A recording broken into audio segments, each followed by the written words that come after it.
Yoshihiro Togashi aime souvent placer des indices dans ses mangas, des indices soit pour faire avancer l'intrigue, soit pour faire des foreshadowing, ou bien des indices destinés à développer des personnages ou des relations.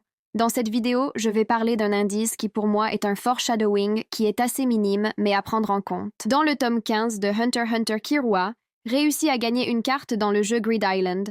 Il s'agit de la carte 79, le diamant arc-en-ciel. Il a réussi à gagner cette carte grâce au dé du risque. Mais ce qui a attiré mon attention, c'est le physique de la carte. La carte est un diamant. Et si vous vous rappelez du début de l'arc, Biscuit a comparé Gon et Killua à des diamants. Ensuite, le diamant est arc-en-ciel, donc il possède les couleurs du drapeau LGBT. On sait que Togashi tient à cœur cette communauté jusqu'à même créer des personnages LGBT dans ses mangas comme dans Level E, Trouble Quartet, Yu Yu Hakusho et même dans Hunter x Hunter.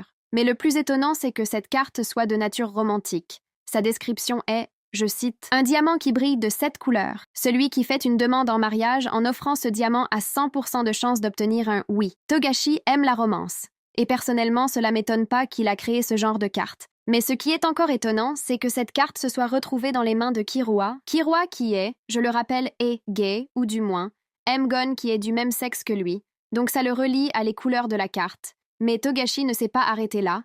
Il a fait en sorte que Killua donne cette carte à Gon, comme s'il le demandait en mariage indirectement.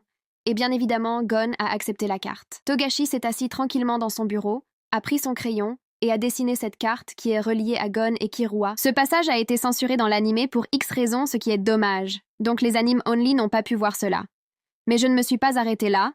La carte est le numéro 79, donc on a le chiffre 7 et le chiffre 9, et j'ai fait le rapprochement. Et ces deux chiffres sont reliés à Killua. Le chiffre 7 correspond à sa date d'anniversaire.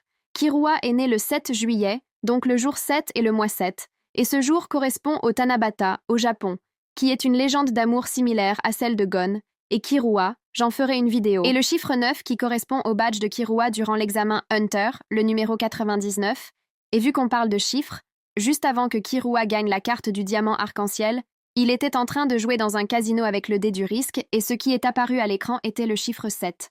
Donc sa date d'anniversaire qui est reliée à la légende du Tanabata. Donc une légende d'amour, et c'est aussi grâce au dé du risque qu'il gagne le diamant arc-en-ciel, qui est selon moi une métaphore. Killua devra faire face au risque pour enfin se confesser à Gon, le risque de le perdre, le risque d'être rejeté et le risque d'être anéanti, mais si la chance est avec lui, il réussira enfin à être avec Gon. Alors oui, c'est très minime de se fier à une simple carte apparue pendant un chapitre, mais Togashi ne laisse jamais rien au hasard. Et pour moi, c'est un indice. Honnêtement, même si Gon et Killua finissent en couple, je les vois pas mariés. Et je verrai encore moins Killua proposer ça à Gon de manière directe. Cependant, c'est le mariage qui relie deux âmes. C'est le mariage qui donne une union. Et nous le savons tous. Gon et Killua ne veulent qu'une chose, rester ensemble pour toujours. Leurs cœurs ne font qu'un. Après, ils peuvent même enfanter, grâce à la carte numéro 33, Hormone Cookie, qui peut rendre enceinte un homme ou une femme. D'ailleurs, cette carte est reliée à une théorie de qui est la mère de Gon, enfin le père plutôt. Mais bon, je vais pas développer ça, ce sont encore des adolescents en pleine croissance.